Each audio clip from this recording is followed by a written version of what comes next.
Okay, so here's my beautiful wife, Shania, and she's going to be making one of my favorite desserts of all time, which is these raw chocolate coconut macaroons. They are just so yummy and so good for you as well. I mean, as good for you as a treat can be, even though it's a little sweet. Anyway, so what are you starting with there? Shredded, unsulfured coconut that's not sweetened. Right, right. 3 cups. Yeah, most shredded coconut you'll buy in a supermarket is got, I think it's sodium bisulfate in it. Has a sulfur preservative in it, so you want to stay away from that and find it at your local health food store or Whole Foods market, something like that. So how many cups did you put in there? 3 cups. 3 cups. And we are putting in half a cup of almond flour, which if you want to make these nut-free, these are a nut-free, it's a possibility. If the kids need to take them to school as a snack, it's a great snack for kids. So you just skip the almond flour. Yep, so Jen, here's to you. I'm putting nuts in, but I know Ethan, she has him take macaroons for his snack. And it's a way that he can take it, and he just loves it. So, and then we're going to use 1/4 teaspoon of sea salt, which I usually use a little less than what it calls for, salt. And I just try to mix up the dry ingredients first. And then we are going to use a full cup of cocoa powder. You can also use a raw cocoa powder. It is more expensive, but if you want this to be a true raw recipe, you can use raw ingredients, which would include the cacao. Cacao powder. I'm sorry. So yeah, we buy this unsweetened cocoa powder at Trader Joe's, and it's yummy. This is a really good cocoa powder. So.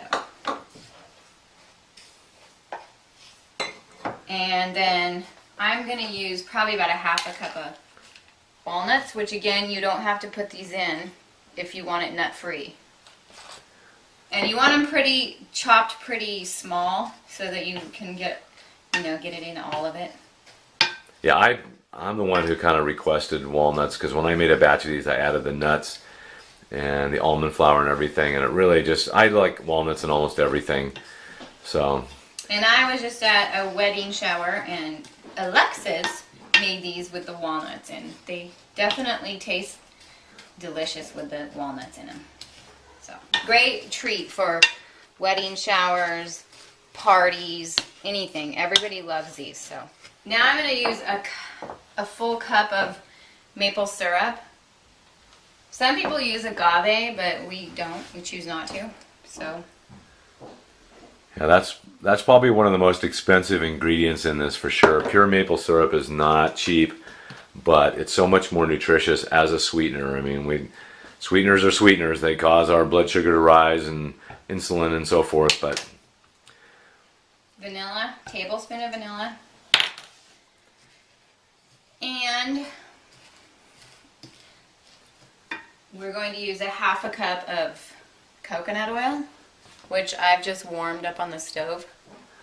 How did you warm it up? I put the jar. Yeah, I put a jar in a pan of water, and you can warm it that way. You can slowly warm it so you don't bring it to a boiling point if you want it to stay raw.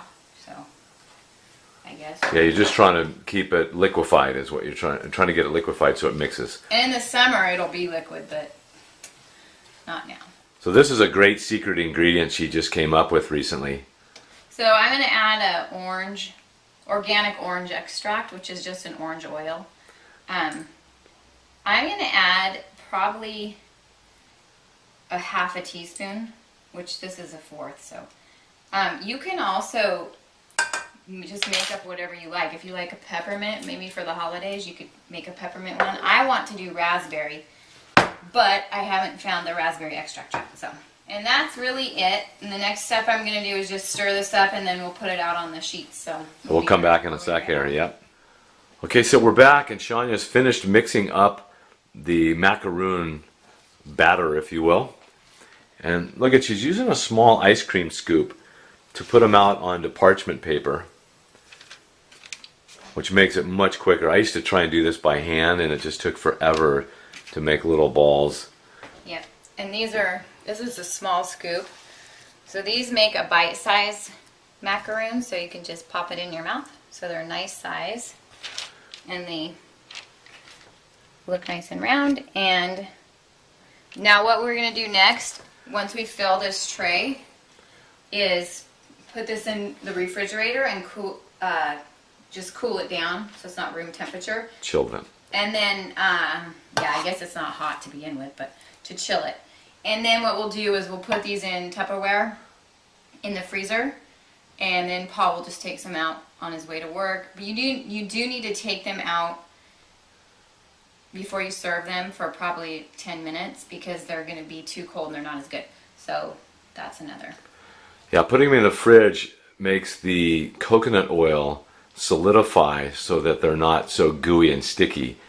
And then when freezing them, they get pretty firm, so then you want to just let them come up to almost room temperature or room temperature to eat them, and they just burst with flavor, and they're just so fantastic.